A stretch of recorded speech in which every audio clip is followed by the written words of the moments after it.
All right. Hello and welcome, everyone. So, Caliban Prime Access has brought us a completely unique, brand new weapon, that being the Vidaria Prime. This weapon is, quite honestly, much more interesting than Caliban Prime and is the coolest thing in the Prime Access by my evaluation. If you told me there was going to be like a honestly pretty great sniper rifle in 2025 for Warframe at the beginning of this year, I probably would have laughed at you, but this thing has some stuff going on. For that, the build is as follows. This is what we're on. Some of the usual suspects here that you're used to seeing, like Critical Delay and Vital Sense. This weapon has a very, very nice base 40% crit chance and a base 2.8 critical damage. So naturally, we kind of must build it crits, but we're going deeper on crits than we usually do because we are on Galvanized Scope. It being a sniper rifle, you're going to be ADS the vast majority of the time. It's not really a non-ADS weapon, but there are some quality of life things that this weapon has brought to the table for snipers that make it way, way more usable than the just always scoped nature of pretty much every other sniper rifle in the game. That being said, it does have a minor downside, not really a downside with the way this weapon functions, in that it is base electricity damage. So if we want to build for viral, which I do think we do on this weapon based on the different elements that I've tried, we do need to go viral electricity instead of our usual viral heat setup. It is worth noting that you can go blast electricity, and that works quite well on this weapon, but I have actually found viral to be performing better than it, and usually outside sources of blast, which we are going to talk about, are going to perform much, much better on this weapon, and then you'll, of course, want viral anyway, because you have an outside source of blast. Otherwise, we are on Prime Shred. Fire rate is amazing on this weapon because it is a charge weapon in kind of a strange way, which we'll talk about more when we're actually shooting it.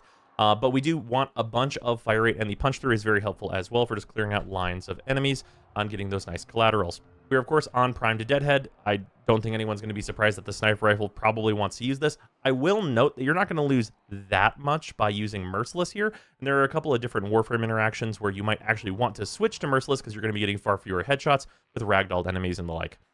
Other than that, just normal, we're running Galvanized Chamber.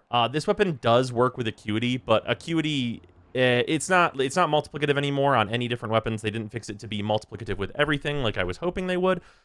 So this is just, it can't compete with multi-shot. This weapon wants statuses, and it wants the multi-hits to trigger its unique passive, which is that whenever you shoot enemies, it can spawn lightning strikes that strike random nearby targets. The more multi-shot you have, the more likely that is. So you're just not giving this up for a QD. I think that is very foolish to do. And will also just hamstring you against a variety of different enemies that have hard to shoot or weird to access weak points. It's just not worthwhile. But yeah, like I said, this can be a few different elemental combinations. Corrosive heat works well. Blast electricity works well. You can do all blast to really weight more towards blast on this and replace Stormbringer. That's just going to kind of if you just put a heat mod or put the cold mod in here, whichever you'd like. You can go as far as putting primed cryo rounds in this slot if you really wanted to. Then you can weight much, much more towards blast. And the reason that you might want to weight towards blast is that blast procs the unique trait, but of course you lose the benefits of viral whenever you do that, making it less worth it. Now, note for these tests is that I am using Worm, which means that I am getting the benefits of Reinforced Bond, which is 60% fire rate, and this is important. And I'm also getting Tenacious Bond, which is a 1.2 final crit damage multiplier. If you are using this weapon with the way that it is used, it is my evaluation that you really want to go all in on it and be kind of focusing on it as the central archstone of your build that is being supported by what your Warframe is doing. Because if you're not doing that, the weapon can be a little awkward to use. So I think getting these two things online with whatever companion you are bringing, whether it's a Vulpaphyla or whatever, I think is worthwhile. And Worm is the most passive of those companions, so I have decided to go with that. Now, the basic usage of this weapon. So, it is just a shoulder ADS, which is really nice. You do not get the benefits of if whenever you click Alt Fire, you scope in, you get the nice bonus of course, Sniper Combo, and of course, the larger critical damage. So you do get big bonuses for scoping in, but because you don't need to be scoped in, and the scoped in bonuses are not such that you have to do it in order for this weapon to be worthwhile, it can be way more wieldy in way more situations where it's not going to be awkward to be in the subway tunnels in 1999 and be looking like this at just, a mess of infested. You can simply just shoot the damn thing and have a good time. Speaking of just shooting the damn thing, you can hold down left click and hold a charge. When you release is when it fires. You can also just click and it will fire the moment it is fully charged. And generally speaking, with a lot of fire rate, the way that you're going to be using this weapon is just tapping as fast as you can and just letting it shoot as fast as you possibly can, usually at head level for the enemies. This works very well even scoped in. It does not have a whole lot of recoil, which is really good to see. This lets you build sniper combo very, very quickly if you are fully scoped in, and really lets you, like, crank up your damage very fast, which I like quite a lot. But it's worth noting that in terms of the kind of overall use of this weapon, fire manual trigger weapons continuously doesn't work here. Because you hold it and then it just holds the charge, that means that this weapon is a little tiresome to use over time. If you're bringing this thing to like a 2-hour survival or something, you're probably gonna feel it afterwards. And I would not besmirch anyone for saying that this maybe is an RSI machine if it is not working with that rapid fire trigger accessibility option, which is a bit unfortunate. That being said, it is pretty impressive. We're going to do this without scoping in first. We're just going to spawn in our usual battle group, 230, Steel Path, all that good business. So, you do need to build up by getting your first couple of headshots. But on weak enemies, that's very easy. And then the strong enemies don't take much time. You can see the lightning bolts proccing off of me hitting these and doing very significant damage. These bolts will headshot, and on kind of normal enemies like a Grineer, it's very, very likely to headshot whenever the lightning bolts come down. It does need to, of course, have the enemy have their head on the top of their body where you'd usually expect it to be. So there are some enemies like Moa that don't get headshot by the bolts, and of course like a bunch of infested and such like that. But they're generally pretty good and high damage. Obviously, that's a pretty good squad of dudes to just instantly be taken down. And it is much, much better whenever you are zoomed in. You can see enemies just dying from the bolts, just like as I'm randomly, like, not even knowing who's still alive whenever I, keep going with the shots. Not even, I'm barely over half the magazine to clear this group is quite good. So it's very powerful. It's a very, very powerful weapon.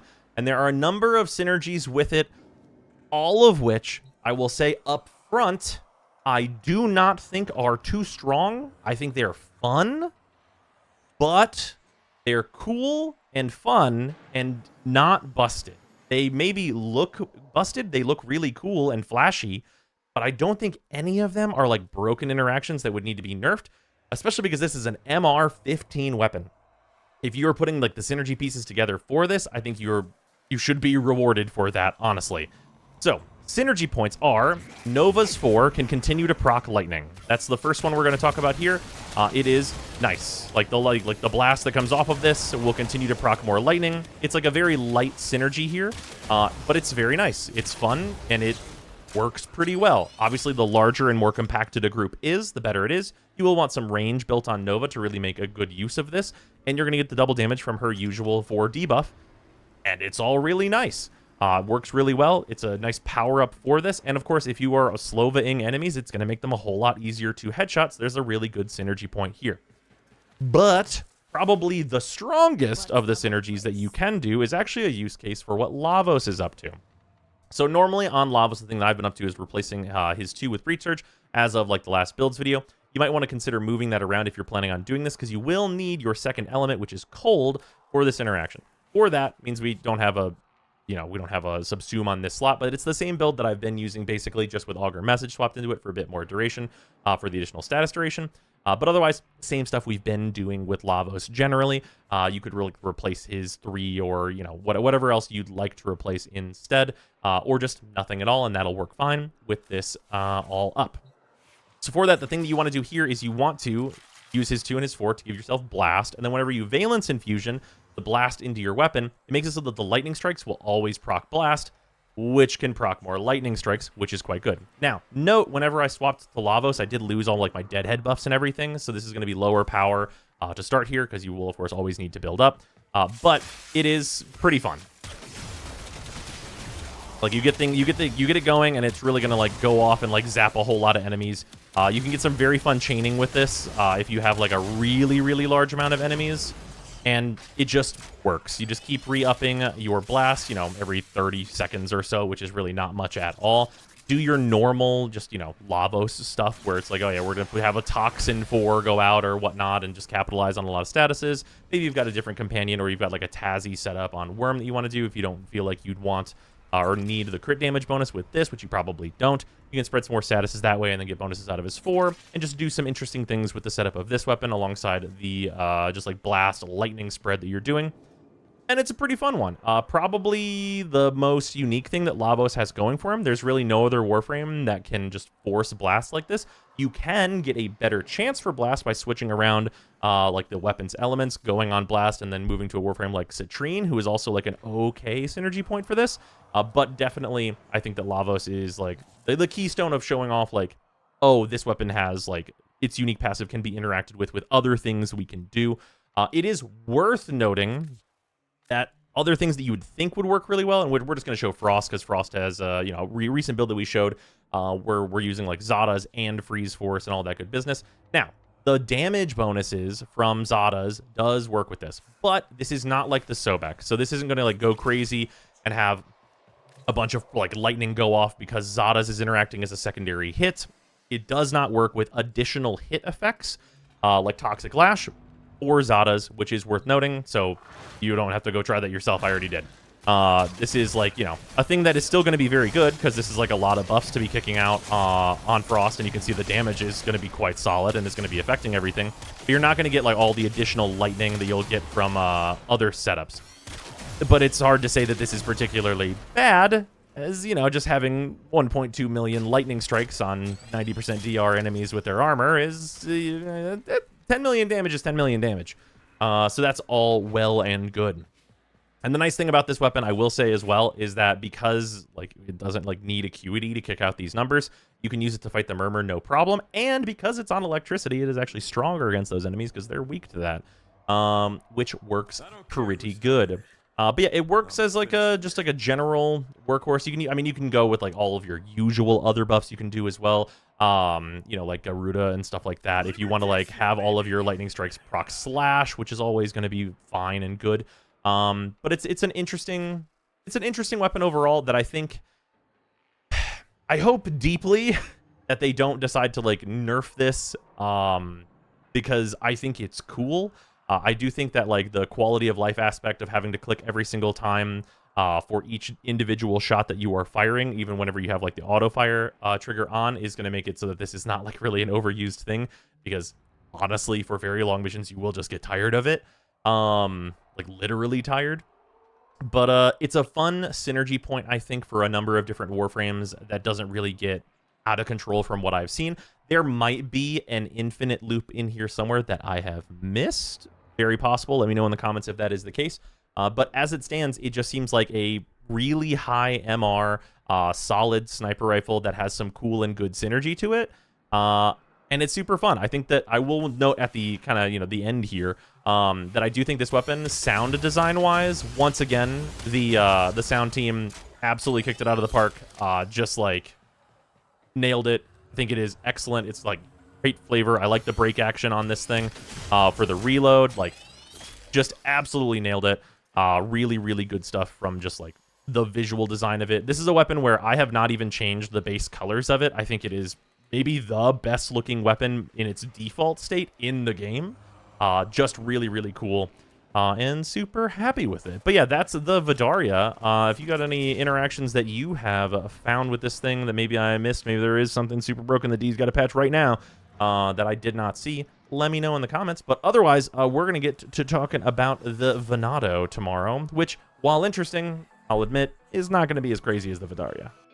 So ends today's video. Thanks so much to all of the patrons for supporting not only this channel, but also the new Soulframe Scholar channel. It is much appreciated as that channel gets started. And thanks very much to our $10 patrons, Athean, Ith, Albert Drake, Alex Parnham, Arbiter Daydream, Baby Hoot, Arcus, Nuven, Automatic, Brutus Salazar, Canolathra, Bob World, Colleen Smith, Dylan Dworsky, Athrain, James Hawthorne, GC4 Science, Josh, Lord Ian, Luzanth, Mike Kiesman, Mikkel, Michta, Nerve, Ruby, S267, Sanyu, Cezon, Sharp247, The Coupon of Death, Waifu Wars, Waldado1, Seraphir, and Zero Weebs Plan, and of course all of the $5 and $2 patrons as well.